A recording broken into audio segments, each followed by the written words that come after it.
I tested my husband, telling him, "Honey, I got fired. But I'd actually been promoted." He exploded, calling me useless. The next day, I accidentally overheard his conversation with my mother-in-law. What I heard next left me completely frozen in horror. I couldn't believe my ears. "Justin, I made your favorite breakfast." My husband walked past the kitchen counter where I'd arranged blueberry pancakes in a perfect stack, fresh squeezed orange juice gleaming in the morning light that streamed through our 20th floor Manhattan apartment windows. He didn't even glance at the spread. His fingers moved across his phone screen with the intensity of someone defusing a bomb, and he grabbed only his coffee, black, no sugar, in the travel mug I'd prepared exactly how he liked it for 8 years straight. "The team dinner is at 7 tonight," I said, keeping my voice light while flipping another pancake for myself. "Remember? I'm hosting the entire marketing department at that new steakhouse on 5th Avenue. Real entrepreneurs don't have time for corporate parties, Kimberly." He didn't look up from his screen. "Some of us are trying to build something that matters, not just shuffle PowerPoints around a conference room." The spatula trembled slightly in my hand. I set it down carefully, watching the butter sizzle in the pan. 3 days ago, in my boss's corner office overlooking the Hudson River, she'd offered me vice president of marketing. The promotion came with a $200,000 salary, nearly double what I was making. The woman who'd mentored me for 5 years had actually stood up from her desk, walked around and hugged me. "You've earned this, Kimberly," she'd said. "You're going to transform this department." Before we continue, comment below if you've ever felt diminished in your own home. Your stories matter, and sharing them helps others recognize these warning signs. Now let's see what happened next. I'd sat in my car afterward for over an hour in the parking garage, engine off, staring at the concrete wall. My first instinct had been to call Justin, to rush home with champagne, to celebrate this victory we'd both worked toward. But then I remembered what happened 6 months ago when I'd gotten my last raise. He'd spent the entire dinner at his brother Marcus's house making jokes about being a kept man, about how his friends all wondered what it felt like to be married to the breadwinner. Later that night, after 3 whiskeys, he'd accused me of deliberately trying to emasculate him. So the promotion letter stayed folded in my purse, hidden beneath my wallet and hand sanitizer. I'd wait for the right moment, I told myself. When his next startup showed promise. When he was feeling confident. When the timing was perfect. Actually, forget the coffee. Justin set the travel mug down on the counter hard enough to splash liquid over the rim. "Mike wants to meet early about the pitch deck. This could be the one, Kimberly. The venture that finally breaks through." Mike Richardson hadn't returned Justin's calls in 3 weeks. I knew because I'd heard Justin leaving increasingly desperate voicemails from our living room, his voice climbing higher with each unreturned message. But I just nodded and wiped up the spilled coffee with a dishcloth. "Oh, and Mom's coming to stay this weekend," he announced, finally looking at me directly. His eyes were that particular shade of defensive that appeared whenever he mentioned his mother. "She wants to help us organize our finances." "Our finances?" I folded the dishcloth precisely, fighting to keep my voice neutral. "I handle all our bills, Justin. The spreadsheets are updated every week. What exactly needs organizing? Maybe if you weren't so controlling about money, I wouldn't need to ask my mother for advice." His jaw clenched in that way that made a small muscle jump near his ear. "She's been managing a household for 40 years. She might have insights you haven't thought of." The irony was sharp enough to cut. Heather had never worked a day in her life, living off her husband's insurance payout after he died 10 years ago. Meanwhile, I'd been managing our actual finances since Justin's first startup burned through his inheritance. I'd refinanced our apartment lease, negotiated lower rates on everything from internet to insurance, and somehow stretched my salary to cover both our expenses while he chased his entrepreneurial dreams. "I'll prepare the guest room," I said quietly. "Already did it," he replied, scrolling through his phone again. "Moved my office stuff in there too. Need better light for video calls. The spare bedroom gets great afternoon sun." The spare bedroom where we'd once talked about putting a nursery. Where I'd imagined soft yellow walls and a rocking chair by the window. Now it would be his office, a place where I apparently wasn't welcome anymore. That evening, I stood at the sink washing dishes from my solitary dinner. Justin had texted that Mike kept him late, though Mike's Instagram showed him at a Yankees game, when Justin's phone rang. He looked at the screen and his entire demeanor shifted. The slumped shoulders straightened.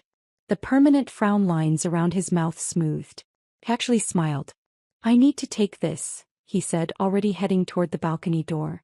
Through the glass, I watched him pace along the railing, his free hand moving through the air as he talked. He laughed, really laughed, throwing his head back in a way I hadn't seen in months.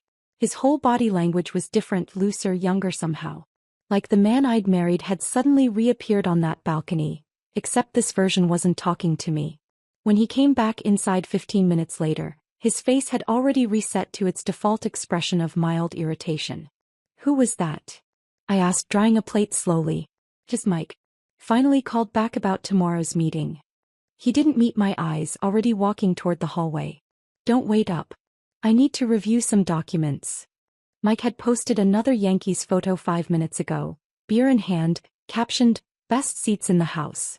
I stood there holding the damp plate, watching my husband disappear into what used to be our shared space, and felt something I couldn't quite name settling over our apartment. It felt like the moment before a storm when the air pressure drops and birds stop singing. That stillness that comes right before everything changes. The promotion letter was still in my purse. The pancakes had gone cold on the counter, untouched. And somewhere on that balcony, in the space between my husband's genuine laughter and his lies about Mike, our marriage had shifted into something I didn't recognize anymore. 3 days passed with that promotion letter burning a hole in my purse. Each morning, I'd watch Justin ignore the breakfast I made. Each evening I'd wash dishes alone while he took mysterious calls on the balcony. The pattern had become so predictable that I could time it. Coffee grabbed at 6:47, dismissive comment at 6:48, door slam at 6:52. Thursday afternoon I sat in my office staring at quarterly projections, but my mind kept circling back to one thought. What would happen if I actually needed him? Not wanted, not hoped for support, but genuinely needed my husband to be there for me? The question grew from a whisper to a roar until I found myself walking to the bathroom, gripping the marble counter and staring at my reflection. "Honey, I got fired," I said to the mirror, testing the words. They felt strange in my mouth, foreign and wrong after the triumph of my promotion. But I needed to know. I needed to see who my husband really was when the polished surface of our life showed a crack. I practiced the lie all day. During the marketing meeting where my team congratulated me again on the VP position. During lunch with Sarah from legal who asked why I looked distracted. During the subway ride home where I stood among strangers and felt more alone than ever. By the time I reached our apartment door at 6 p.m., still wearing my navy blazer and clutching my purse, I'd rehearsed the words enough that they almost felt true. Justin sat on the couch with his laptop, probably browsing startup forums or messaging investors who'd long since written him off. He glanced up when I walked in, mild annoyance already painted across his features. My presence was an interruption to his important work of failing upward. "Honey, I got fired." The transformation happened in slow motion and all at once. His fingers froze over the keyboard. His head snapped up. The annoyance on his face morphed into something I'd never seen before. Not in 8 years of marriage, not even during his worst startup failures. Pure, volcanic rage erupted across his features. The laptop slammed shut with such force that I jumped.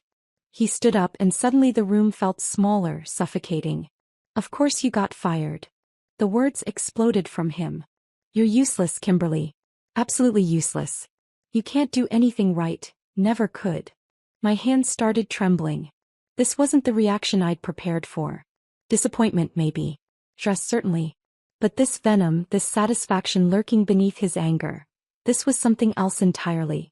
At 32 years old you still can't hold down a job. What am I supposed to do with you? He paced now, running his hands through his hair. Do you have any idea what this means? The rent, the bills, everything falls on me now. Not once did he ask what happened. Not once did he ask if I was okay.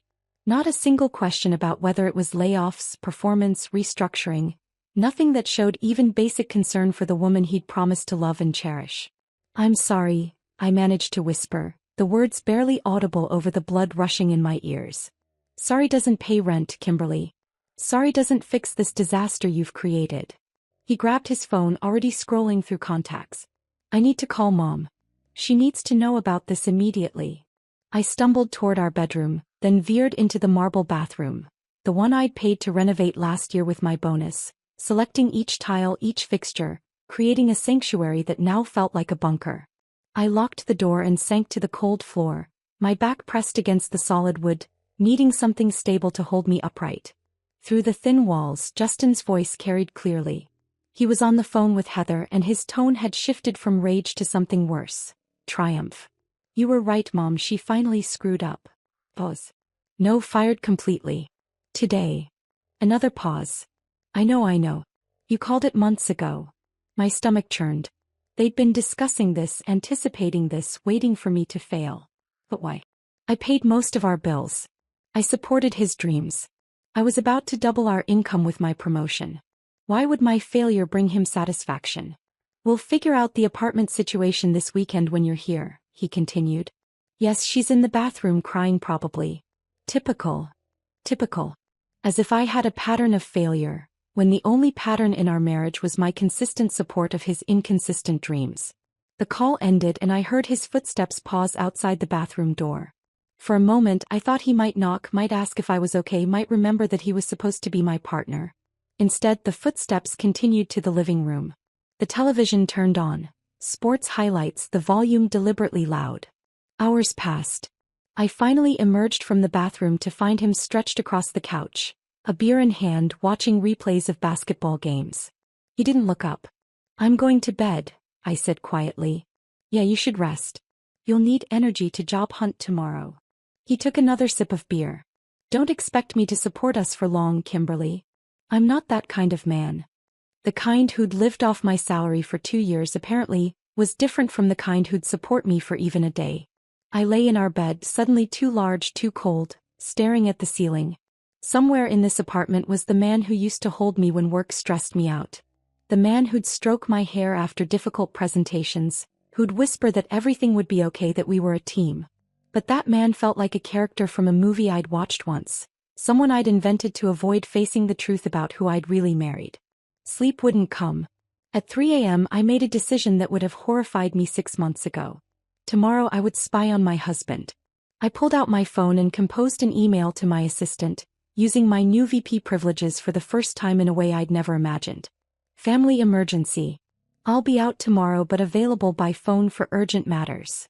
It wasn't entirely a lie. This was an emergency. My family, what I thought was my family, was revealing itself to be something else entirely. Tomorrow, while Justin thought I was desperately job hunting, I would position myself strategically in our apartment.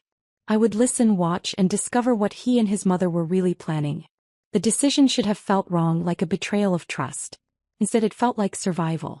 Something was happening in my home, something that went deeper than a husband's lack of support. The satisfaction in his voice when he'd talked to his mother, the speed with which he'd called her, the way they'd apparently been discussing my potential failure for months. All of it pointed to something planned, something orchestrated. I closed my eyes, not to sleep but to prepare. Tomorrow I would learn the truth. Tomorrow the real test would begin. Morning light filtered through our bedroom curtains as I waited, my body coiled with tension.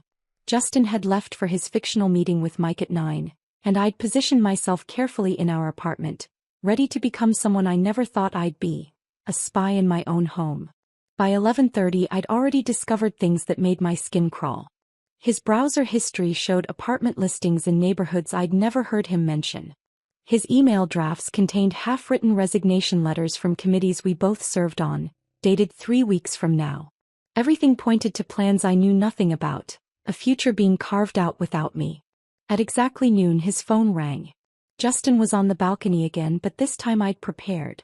I'd cracked our bedroom window just enough to let sound carry through. I stood behind our bedroom door, the hallway in perfect view, my heart hammering against my ribs as his voice drifted inside. "She finally got fired, Mom.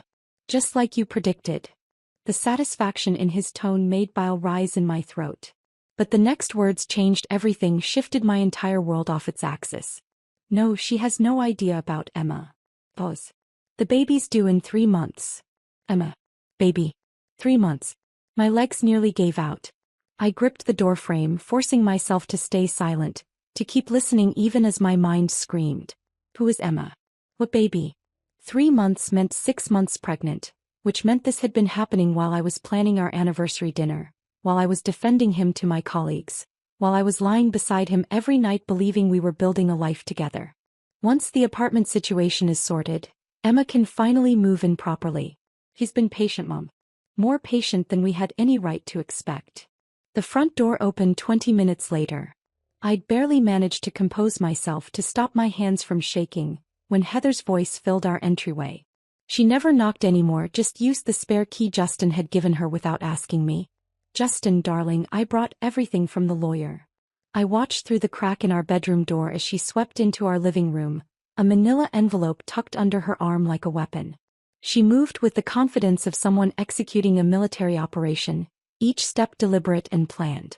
She set the envelope on our coffee table, the one I'd found at an estate sale in Brooklyn, spent 3 weekends sanding and staining until it gleamed, and began pulling out documents. "Now, since the lease is entirely in your name," Heather began, her voice carrying that particular tone of superiority she'd perfected over years of looking down on me, "this becomes quite simple. She can't afford the rent without a job. We document her non-payment, file for breach of lease terms, and she'll have no choice but to leave." "What if she fights it?" Justin asked, but he sounded more curious than concerned. "With what money? She's unemployed now, darling. No savings after supporting your ventures all these years. She'll be grateful for whatever you offer. I'm thinking $1,000 as a gesture of goodwill. Enough for a security deposit somewhere modest. $1,000. For 8 years of my life. For the furniture I'd bought, the home I'd built, the marriage I'd believed in. I needed to see more, to hear everything." Moving silently, I slipped into our hallway closet, pulling the door almost closed, leaving just enough space to see through the slats. The winter coats I'd organized by color pressed against my back as I tried to control my breathing. "The spare bedroom will make a perfect nursery," Justin said, and the enthusiasm in his voice knocked the wind out of me. "Emma's already picked colors. Yellow and green woodland animals on the walls. She sent me pictures from Pinterest." "That girl has wonderful taste," Heather replied, settling into our couch like she owned it. "She deserves this apartment after everything. Being so patient while you dealt with that career-obsessed wife of yours. 9 months of waiting in that tiny studio while Kimberly played executive. Career-obsessed. The woman who'd worked 60-hour weeks to keep us afloat. Who'd turned down a job in San Francisco because Justin said he needed to stay in New York for his connections. Who'd sat through countless dinner parties with his startup friends, smiling while they dismissed my career as corporate drone work.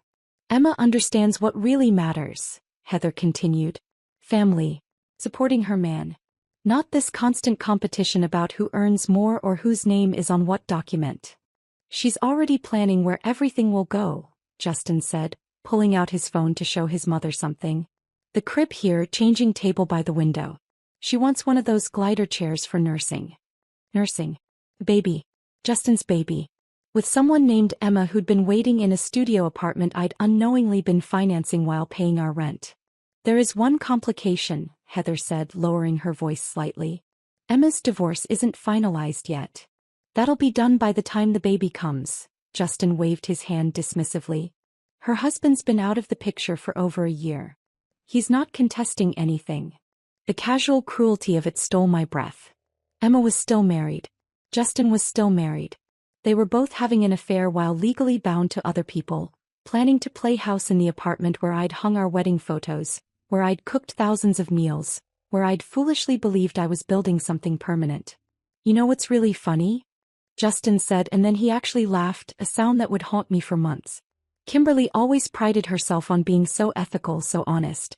Meanwhile, I've been paying Emma's studio rent for 6 months, using the emergency credit card she doesn't know about. Every time she talked about transparency in relationships at those dinner parties, I wanted to laugh." "You did what you had to do," Heather soothed. "Sometimes men need to make difficult decisions to secure their legacy. Your father would understand." His father, who died when Justin was 15, who'd become this mythical figure of masculine perfection that Justin could never live up to but constantly invoked to justify his failures. "Emma's 24, Justin added like it was a point of pride. "Young enough to give me several children if this first one goes well." Several children. With a 24-year-old he'd been hiding in a studio apartment, while his 32-year-old wife paid his bills and believed his lies about failed meetings and startup dreams. I pressed my hand over my mouth, terrified I might sob or scream or vomit right there in the closet. Everything made sense now. The distance, the criticism, the sudden interest in our finances. They weren't trying to fix our marriage or organize our future. They were orchestrating my complete erasure, planning to slide Emma into my place like I'd never existed at all. I stayed hidden in that closet for another 40 minutes after Heather left, until my legs cramped and my breathing finally steadied. When I emerged, Justin had retreated to his makeshift office in the spare bedroom, probably messaging Emma about their future woodland nursery. I walked to our bathroom mirror and practiced my new role. "Thank you so much for being patient with me," I whispered to my reflection, forcing tears to well up. They came easier than expected. The next morning marked day one of my performance. Justin found me at the kitchen table with my laptop open to job sites, tissues scattered around me like props in a play I was directing. "Any leads?" He didn't look up from his phone. "A few entry-level positions." I made my voice small, defeated. "Marketing assistant roles mostly. The pay is, well, it's something." He actually smiled. "Sometimes we need to be humble, Kimberly. Start from the bottom again." I nodded meekly while my phone buzzed with actual work notifications. My team asking about the quarterly presentation, my boss confirming our strategy meeting. I told them I was working remotely due to a family situation, another half-truth that felt completely justified now. "Maybe," Justin said, pouring coffee into his travel mug, "you should consider visiting your sister in Boston. Clear your head. I'll cover the rent this month." The generosity of a man planning to evict me. I let my bottom lip tremble. "That's so kind of you. Maybe just for a few days. Take a week. Take 2. He was already heading for the door. "I'll even help with travel money. Say $1,000. Should cover your ticket and some expenses." $1,000. The exact number Heather had mentioned. They'd rehearsed this. "You're being so understanding," I said, adding a small sob. "I don't deserve you." The irony of that statement hung between us, but Justin just patted my shoulder awkwardly and left. The moment the door closed, I transformed. Laptop out, VP hat on. I handled 3 crisis calls from my team, approved a major campaign, and negotiated a vendor contract that would save us $40,000 annually. All while sitting in my pajamas at the kitchen table where Justin thought I was browsing minimum wage jobs. By noon, I'd relocated to a coffee shop 12 blocks away, somewhere Justin would never go, too trendy for his taste. I managed my department remotely while maintaining my cover, sending Justin texts about how hard job hunting was, how grateful I was for his patience. Just saw a posting for a receptionist position. Fingers crossed. I texted him. "Good luck. Remember, any job is better than no job," he replied. That night, I waited until his breathing deepened into snores before beginning my real work. His phone sat charging on his nightstand, password unchanged because he thought I was too broken to snoop. Screenshot after screenshot. Texts to Emma about baby names, messages to his mother about lawyers, emails to Marcus about hiring a moving truck. I found the credit card I didn't know existed, registered to his mother's address. 6 months of statements showed the truth. $800 dinners at Lou Bernardine when he told me he was at sports bars with clients. A $2,000 necklace purchased the day I'd gotten my last raise. Prenatal vitamins auto-shipped monthly to an address in Queens. Emma's studio that I'd been unknowingly funding. My paralegal friend Sarah met me for lunch, the next day at a quiet restaurant near her office. I'd told Justin I was at the library using their free resume workshops. "Document everything," Sarah said, reviewing what I'd found. "New York is an equitable distribution state, but adultery and financial deception matter. Get your own bank account immediately." "Already done," I said, sliding her a paper. "Opened it yesterday. The VP signing bonus is already deposited." Sarah's eyebrows rose. "VP? I thought you were fired." "So does Justin. So does his mother. So does his pregnant 24-year-old mistress." "This is chess, not checkers," Sarah said approvingly. "What about housing?" "I'm viewing apartments tomorrow. There's a 1-bedroom with a doorman on the Upper West Side. Month-to-month lease to start." While we talked, my phone buzzed with Justin's helpful job hunting advice. "Saw this posting for a data entry position. Only $15 per hour, but beggars can't be choosers, right?" I showed Sarah the text. She nearly choked on her salad. Reply with gratitude, she advised. The more secure he feels, the sloppier he'll get. Thank you so much, baby. Replying right now. You're so supportive. I typed back, adding a heart emoji that made my skin crawl. Week 2 brought darker discoveries.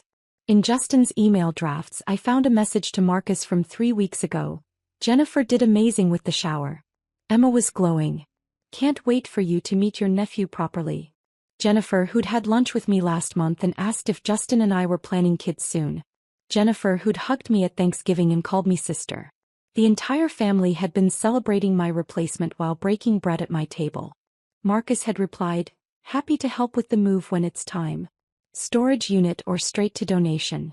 They were discussing disposing of my belongings like planning a garage sale. I found more. A group chat called Fresh Start with Justin, Marcus, Jennifer and Heather. Photos from Emma's baby shower. Pink and blue decorations in Jennifer's living room I'd helped her paint last spring. Emma opening gifts while my in-laws smiled around her. Already accepting her as family while I was at a marketing conference. Presenting strategies that would revolutionize our company's approach. Justin had written, for more weeks Max K thinks she's job hunting but really just circling the drain. Heather had responded, pride goeth before a fall. She's learning that lesson now. Jennifer, Emma's so much better suited for our family. Marcus, need any help with the legal stuff? My buddy Tom is a divorce attorney. They had lawyers. They had plans. They had a timeline where I was already erased. But they didn't know about my promotion. They didn't know about my bank account. They didn't know that while they planned my destruction, I was building my escape route brick by careful brick. The alarm went off at 5 a.m. on departure day, but I'd been awake since 3, staring at the ceiling and running through my plan one final time. Justin stirred beside me, then rolled over with unusual energy. Today was Christmas morning for him, the day his burden of a wife would finally disappear.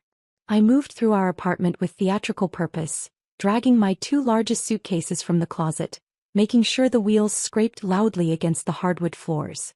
Justin appeared in the bedroom doorway within minutes, already dressed despite the early hour. Need help with those? His eagerness was almost comical. I've got it, thanks. I heaved the suitcases onto our bed and began folding clothes with exaggerated care, placing each item like I was saying goodbye. The black dress I'd worn to his company launch party. Back when he still had a company. The blazer I'd bought for my first director presentation. Each piece a small funeral for the life I was supposedly leaving behind. Justin hovered, pretending to scroll through his phone while sneaking glances at my progress. At one point he actually started whistling. While his wife of 8 years packed to leave their home. The Uber will be here at 8. I announced, showing him my phone screen with the fake booking I'd arranged. Flying out at 11:30. Boston will be good for you, he said, not even trying to hide his smile. Fresh start and all that. I nodded, adding a small sniffle for effect. You're right. I need to figure out who I am without all this pressure. He actually reached out and squeezed my shoulder, the first physical contact we'd had in weeks. You're being very mature about this, Kimberly. Like I was a child who'd finally learned her lesson. By 7:45, my suitcases stood sentinel by the door, a perfect picture of defeat. I'd even placed my key on the entrance table, positioned just so, like a final surrender. Justin kept checking his phone, fingers flying across the screen. Emma must have been getting updates in real time. She's packing now. Suitcases by the door. Almost free. I should go, he announced suddenly, grabbing his jacket. That networking breakfast I mentioned? Can't miss it. Networking breakfast. With a pregnant 24-year-old. I wondered if they'd already picked out which booth would become the baby's corner, which wall would hold the growth chart. Of course. I gave him a watery smile. Thank you for everything, Justin. For being so patient with me. He paused at the door and for a moment, just a flash, I saw something that might have been guilt cross his face. Then it was gone, replaced by barely contained anticipation. Text me when you land, he said, already halfway out. Take care of yourself. The door closed with a decisive click. I counted to 60, then went to the window and watched him stride down the street, phone pressed to his ear, gesturing animatedly. The same gestures from that balcony call weeks ago. He turned the corner, disappearing from view, and I exhaled for what felt like the first time in hours. Time to work. I yanked the suitcases away from the door and unpacked with military efficiency. Each item returned to its place while I transformed our kitchen table into a war room. My promotion letter went in the center, the gold letterhead catching the morning light. Around it, I arranged everything in chronological order. Emails from 3 months ago when the affair started, credit card statements showing the decay of our marriage and financial transactions, ultrasound photos dated 6 weeks ago when I'd been cooking him anniversary dinner.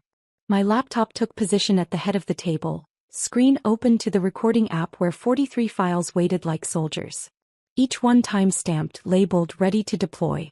Justin and Heather planning finances. Emma discussion with Marcus. Jennifer lying about baby shower. The printer hummed as it spit out the final pieces. Screenshots from the Fresh Start group chat. Emma's Instagram showing her baby bump in what looked suspiciously like jewelry I'd never received. LinkedIn messages between Justin and divorce lawyers dated 2 months ago. At exactly 10 a.m., Sarah arrived with a leather portfolio and the kind of sharp smile that made opposing lawyers nervous. Ready for this? She spread her documents next to mine, creating a beautiful mosaic of destruction. Lease termination agreements, she explained, tapping the first stack. Based on constructive eviction and breach of quiet enjoyment. The hidden credit card and financial fraud give you grounds to break the lease without penalty. What about the $1,000 he offered? Sarah actually laughed. After what you've contributed. That's insulting enough to be considered bad faith negotiation. Document that offer. It helps our case. She'd been thorough. 3 moving companies on standby, all available for same-day service. A storage unit already reserved in my name. Even a locksmith in case things went sideways. The apartment on the Upper West Side? I asked. Confirmed. You can move in tomorrow if needed. The building manager was very understanding about the situation. Understanding. Such a gentle word for, your husband is having a baby with another woman while plotting to destroy you. Sarah's phone buzzed. The movers are on standby. 1 call and they'll be here in 30 minutes. We reviewed everything once more, adjusting placement, ensuring maximum impact. The visual had to be perfect. Not just evidence but a story. The story of a woman who'd been underestimated, dismissed and discarded. The story of a man who'd confused kindness for weakness. Remember, Sarah said, squeezing my hand, stay calm. Let him react first. Record everything if possible. And if he gets aggressive, call 911. I know. She left at 11, promising to stay available by phone. The apartment felt different now, charged with potential energy, like the moment before lightning strikes. I walked onto our balcony one last time, needing air that didn't taste like betrayal. 20 floors up, Manhattan sprawled before me in all its indifferent glory. Taxis honked. People hurried. Life continued as if my world hadn't shifted off its axis. 8 years ago, Justin had carried me over this threshold, both of us laughing, drunk on champagne and possibility. We're going to build an empire, baby, he'd promised, setting me down and spinning me around to see the view. You and me against the world. I had built something. A career that flourished despite his mockery. A reputation that opened doors he couldn't even see. A future that gleamed brighter than this view, even if I'd be seeing it from a different window. The sound of keys in the lock made my spine straighten. Noon exactly. Justin was always punctual when it came to things he wanted. I took one last breath of high-altitude air, then stepped inside to meet my husband for the last time as his wife. I positioned myself at the kitchen table, hands wrapped around the anniversary mug, and waited. The coffee had gone cold 20 minutes ago, but I needed something to anchor me, something to keep my hands from shaking. The door opened with its familiar creak, the one Justin had promised to fix for 3 years. He walked in whistling, actually whistling, his keys jingling as he tossed them onto the entrance table. Then he froze. The whistling died mid-note. His eyes swept across the kitchen table, taking in the display I'd arranged with museum curator precision. The promotion letter's gold letterhead caught the light first, then the ultrasound photos, the credit card statements fanned out like playing cards, the printed emails arranged in neat rows. His laptop bag slipped from his shoulder and hit the floor with a dull thud. Going somewhere? I asked, taking a deliberate sip from the world's best wife mug. Justin's face went through a transformation I'd never witnessed before. Confusion rippled across his features first, his eyebrows drawing together as his brain tried to process what he was seeing. Then came recognition, his eyes widening as they locked onto specific documents, the ultrasound photo, Emma's name on an email header.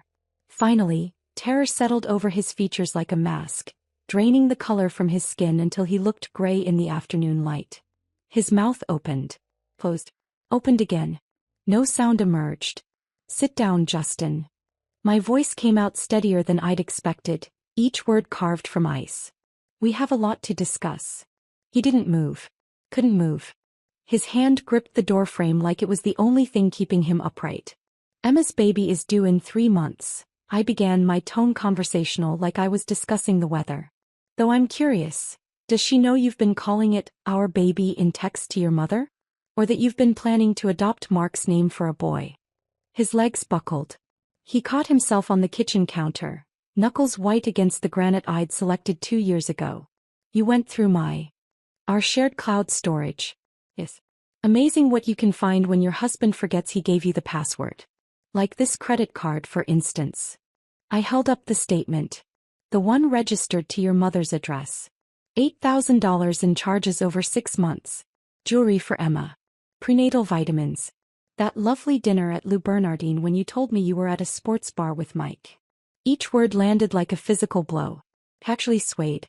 "The baby shower was beautiful, by the way," I continued, sliding Jennifer's photos across the table.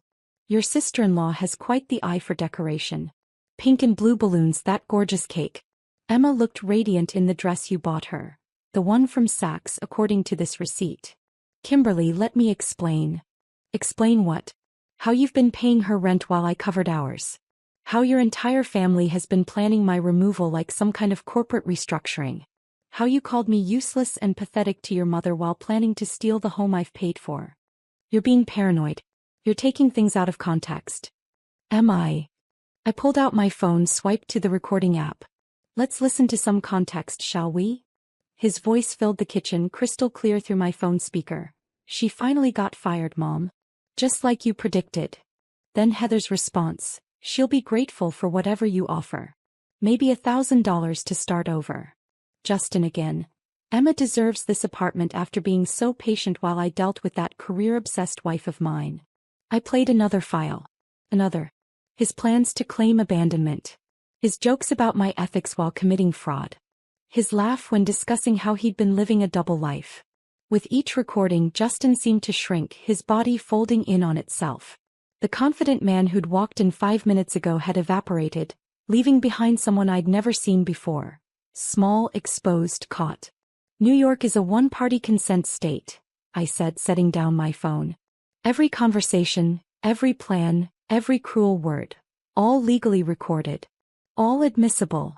You can't. This is illegal." What's illegal is financial fraud. Using marital assets to fund an affair. Planning to commit lease fraud by claiming abandonment. Should I continue? He slumped into a chair, head in his hands. For a moment, just a heartbeat, I almost felt pity. Then I remembered him laughing about my job loss, planning my erasure, calling me useless while I'd been earning the promotion that would have secured our future. "Here's what's going to happen," I said, sliding the lease termination papers across the table. "You're going to sign these documents. You're going to pack your belongings, your actual belongings, not the furniture I bought or the electronics I paid for, and you're going to leave. Today." He looked up, and for the first time in months, I saw genuine emotion in his eyes. "Fear. Where am I supposed to go? Your mother has been so involved in planning my eviction, I'm sure she'll be thrilled to have you back. Or maybe Emma's studio. Though I suppose that's tight with a baby coming. You can't just. I can. See this." I tapped my promotion letter. "Vice President of Marketing. My new salary is more than enough to cover this apartment alone. The lease may be in your name, but Sarah Chin from Winters and Associates has prepared everything needed to transfer it or break it cleanly. Your choice. Cooperate now or I pursue fraud charges that will follow you forever." His hand shook as he picked up the pen. "This is extortion. This is consequences." He signed each page, his signature getting progressively shakier. While he wrote, I texted the moving company. "Confirmed. Please arrive at 2 p.m. Lobby collection as discussed." "You've been planning this," he whispered, setting down the pen. For 2 weeks. While you thought I was drowning, I was building a lifeboat. While you and Emma picked out crib colors, I was documenting everything. While your family toasted my departure at her baby shower, I was securing my future. I stood, gathering the signed documents. The movers will be here in 2 hours. Take only what's yours. My paralegal has an itemized list of every purchase I've made for this apartment. Try to take anything on that list and the fraud charges become theft charges too. Justin stood on unsteady legs, looking around the apartment like he was seeing it for the first time. Or maybe the last time. Kimberly, please. We can work this out. Emma means nothing. Stop. The word cracked like a whip.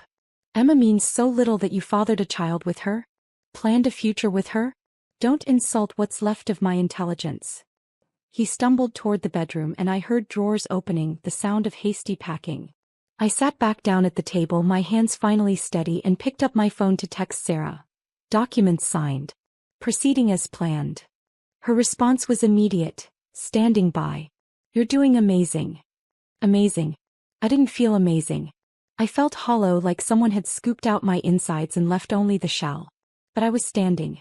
I was fighting. And in 2 hours Justin would be gone, and I could finally stop pretending to be the woman he'd tried to break. The sound of drawers slamming echoed through the apartment as Justin moved between rooms, grabbing armfuls of clothing and shoving them into garbage bags he'd found under the sink. I sat at the kitchen table, Sarah's itemized list in front of me, checking off each item he tried to claim. The watch, I said, not looking up from my list as he emerged from the bedroom with his wrist bare. The Omega Seamaster. That was my birthday gift to you. Leave it on the dresser. He stopped mid-stride, his face flushing red. You gave that to me. It's mine. Legally, gifts between spouses can be reclaimed during asset division, especially when fraud is involved. Would you like me to call Sarah to confirm? The watch appeared on the counter 5 minutes later. He moved to the living room, reaching for the espresso machine. This was purchased with my Christmas bonus. December 15th, 2 years ago. I have the receipt. I held up my phone, the digital receipt already pulled up. The coffee grinder too. And the milk frother. His hands dropped to his sides. For a moment he looked around the apartment with new eyes, perhaps finally seeing how much of our life together had been built on my foundation. The television I'd bought when his startup sold their office equipment. The sound system I'd surprised him with after his first successful pitch, back when I still believed in his dreams. The leather couch where he'd spent so many evenings planning my removal. So what exactly am I allowed to take? His voice cracked with frustration. Your clothing. Your laptop. Your personal documents. The golf clubs your brother gave you. The signed baseball from your father. I kept my tone neutral, clinical.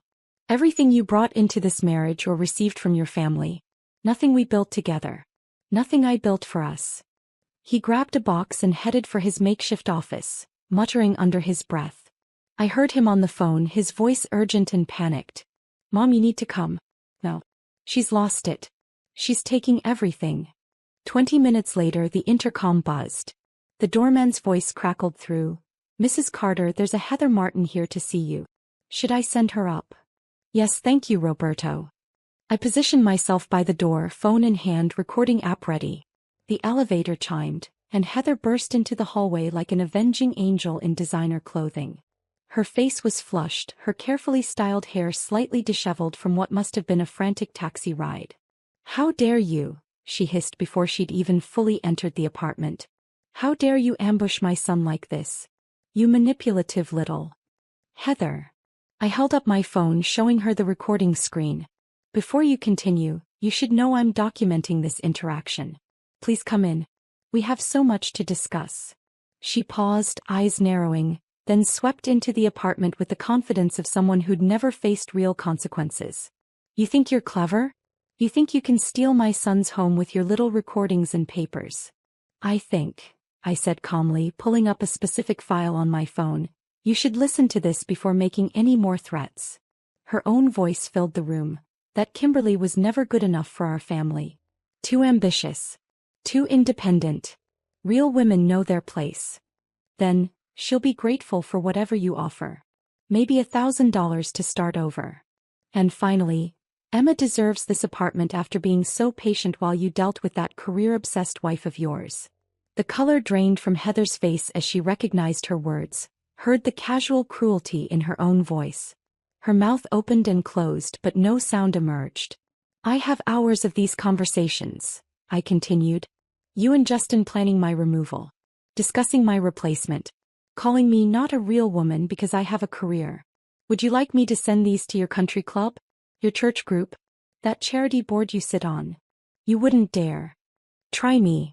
She looked at Justin, who had emerged from the bedroom with another garbage bag of clothes. Tell her she can't do this. Tell her. Mom, just stop. Please. He looked exhausted, defeated. It's over. That's when his phone rang. The screen lit up with Emma's name and a photo of a young blonde woman, her hand resting on a visible baby bump. Before Justin could react, I grabbed the phone and swiped to answer, immediately putting it on speaker. Justin, baby. Emma's voice was bright, excited. I'm at the apartment building. The doorman says there's some confusion. Is our apartment ready? I have the movers scheduled for tomorrow morning.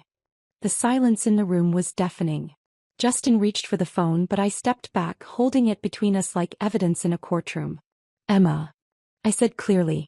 This is Kimberly. Justin's wife. Pause. Oh. Justin said you were gone? Yes, that was the plan. But plans change. You should know that Justin is moving back with his mother. The apartment was never his to give you. It's been funded entirely by my salary for the past 2 years. But he said, the baby, we're supposed to. I'm truly sorry you've been misled. Justin has a pattern of making promises he can't keep. Ask him about his 3 failed startups if you want details. Good luck with your baby, Emma. You're going to need it. I hung up and handed the phone back to Justin. He stared at it like it might explode. You just ruined everything, Heather whispered, her voice shaking with rage. No, I corrected. Justin ruined everything when he decided to have an affair. You helped ruin everything when you encouraged it. I'm just refusing to be a casualty of your collective cruelty. The movers arrived 10 minutes later, efficient and professional. They loaded Justin's meager belongings onto a cart while Heather followed behind, trying to add items that weren't on the approved list. Each time I stopped them, receipt in hand, proof at the ready. By 4 p.m. they stood in the doorway with everything Justin could legally claim packed into garbage bags and cardboard boxes. Heather's face was twisted with fury, her lips moving in what looked like a curse or a prayer. You'll regret this, she spat. I'll make sure everyone knows what kind of person you really are. I'll destroy your reputation. The doorman has been instructed not to let either of you back in, I said simply. Your keys, Justin. He placed them on the entrance table where I'd once left mine as part of my fake departure. The irony wasn't lost on either of us. This isn't over, Heather said as the elevator doors opened. Yes, I said, my hand on my door now. It is. I closed the door on their shocked faces, hearing Heather's shrill voice fade as the elevator descended. Through the peephole, I watched the hallway empty out, the space return to silence. The chapter closed with the quiet finality of a period at the end of a very long sentence. I stood alone in my apartment, the door solid against my back, and let the silence wash over me. For the first time in 8 years, the quiet didn't feel heavy or expectant. It felt like possibility. My knees buckled and I slid down until I sat on the hardwood floor. The tears came then, not the careful, silent crying I'd perfected during my marriage, but raw, gasping sobs that shook my entire body. Each sob felt like releasing poison from my system, 8 years of accumulated compromises and diminishments finally finding their way out. When the tears stopped, I felt hollow but clean, like a room that had been stripped down to its bones before renovation. I pulled out my phone and dialed the Chinese restaurant Justin had banned from our delivery rotation 2 years ago. Golden Dragon? Yes, I'd like to place an order for delivery. My voice was hoarse but steady. General Tso's chicken, extra spicy. Vegetable spring rolls. Shrimp fried rice. And your hot and sour soup. I rattled off the address, then added, actually, throw in some crab rangoon too. While waiting for the food, I walked to our wine cabinet, my wine cabinet now, and pulled out the bottle of Chateau Margaux. Patricia had given it to me when I'd landed the Morrison Industries account, a deal worth $3 million in annual revenue. Justin had immediately claimed it when his ship came in. Well, my ship had arrived and his had sunk. The cork came out with a satisfying pop. I poured the wine into a regular water glass. The crystal was his mother's gift, and looking at it made my skin crawl. The first sip tasted like victory. My sister Rebecca answered immediately. Kimberly, how's Boston? Did you get there safely? I never went to Boston, I said, and then everything tumbled out. The test, the discovery, Emma and the baby, the confrontation, Justin's pathetic exit with garbage bags full of clothes. Rebecca listened without interrupting until I finished. That absolute piece of garbage, she finally said, her voice vibrating with rage. 8 years. 8 years of watching you shrink yourself for that man, and this is what he was doing. I should have seen it sooner. Stop. Don't you dare blame yourself. He's a master manipulator just like his mother. Remember Thanksgiving 2 years ago? When she asked if you were gaining weight right after you'd gotten promoted. The food arrived while we dissected every red flag, every family gathering where his relatives had treated me like an interloper. I ate straight from the containers, sauce dripping onto my expensive coffee table, the kind of thing that would have triggered a lecture from Justin about maintaining standards. The whole family knew, I told Rebecca between bites of perfectly spicy chicken. Marcus, Jennifer, all of them. They were planning my replacement while eating at my table. They're all trash. Every single one of them. You know what? I'm coming to visit next weekend. We're going to drink wine and burn every photo of him. Monday arrived with surprising speed. I stood in front of my bathroom mirror, applying makeup with steady hands. The charcoal Armani suit hung perfectly, the one Justin said made me look like I was trying too hard. I added the ruby earrings I'd bought myself last year, the ones he'd called excessive. Walking into the office felt like entering a different universe. My assistant Marie did a double take when she saw me. Miss Carter. I thought you had a family situation. All resolved, I said smoothly. Is everything ready for the quarterly meeting? Patricia Chin intercepted me outside the conference room. Kimberly, are you all right? You seem different. I'm better than all right, I said, meeting her eyes directly. I'm ready to officially accept the VP position. When Patricia announced my promotion to the assembled department heads, I stood at that podium feeling the weight of every sacrifice, every late night, every dismissed achievement. Kimberly Carter has been instrumental in our growth, Patricia said. Her vision for our digital transformation will define our next decade. I gave my prepared remarks about market positioning and strategic initiatives, but inside I was thinking about Justin calling me useless. The irony was so sharp it almost made me laugh. Useless. The woman generating millions in revenue. The woman leading 40 professionals. The woman earning more than his last 3 startups combined ever raised in funding. The universe's sense of humor revealed itself 3 weeks later. My college friend Melissa called with gossip she'd overheard at a professional networking event. You'll never believe what I heard about Justin Martin, she said, not knowing about our marriage. His pregnant girlfriend left him. Apparently he'd been lying about having this amazing apartment, and when she found out he was actually broke, she went back to her husband. Interesting, I managed, keeping my voice neutral. It gets better. His mother had to take him in. He's 34 and living in his childhood bedroom. Marcus was at the club last week trying to spin it as Justin reassessing his priorities. But everyone knows he's broke. What's he doing for work? Tech Help Solutions. You know that call center in Queens? My cousin saw him there during orientation. Apparently he's doing password resets for corporate accounts. From CO dreams to password resets. From plotting my removal to being removed himself. The poetry of justice writing itself. 6 months passed in a blur of success. Another promotion to senior vice president. A speaking engagement at a major conference. A profile in Fortune magazine about rising female executives. My life expanded to fill the space I'd been denied for so long. That morning, I decided to get coffee from our old spot before my board meeting. I'd avoided it for months, but I wanted my lavender latte, and I refused to let his ghost control my choices anymore. He was there, hunched over his laptop in the corner where startup founders used to gather around him like disciples. But now he sat alone, typing frantically on what looked like a pitch deck that would never see funding. His shirt was wrinkled, his hair too long, the magnetism that once drew people completely extinguished. Our eyes met across the cafe. Time stuttered. He started to rise, his mouth forming my name. I walked to the counter, ordered my latte and waited. In my peripheral vision I saw him approaching, each step uncertain. "Kimberly," he said softly. "Can we please talk?" I turned to face him fully, taking in the ruins of the man who'd tried to ruin me. He looked smaller, grayer, thoroughly defeated. Not my villain anymore, just a cautionary tale about the price of cruelty. "I'm sorry," I said clearly, my voice carrying across the quiet cafe, "but I don't have time for useless people." My name was called. I collected my latte and walked past his frozen form, pushing through the door into brilliant morning sunshine. My heels created a rhythm against the pavement. Steady, strong, unstoppable. Behind me I knew he watched through the window. Ahead lay my board meeting, my future, my empire built not with him, not despite him, but because I'd finally chosen myself. If this story of calculated revenge had you cheering for Kimberly, hit that like button right now. My favorite part was when she answered Emma's call and revealed the truth about Justin's lies. What was your favorite moment? Drop it in the comments below. Don't miss more thrilling stories like this. Subscribe and hit that notification bell so you never miss an upload.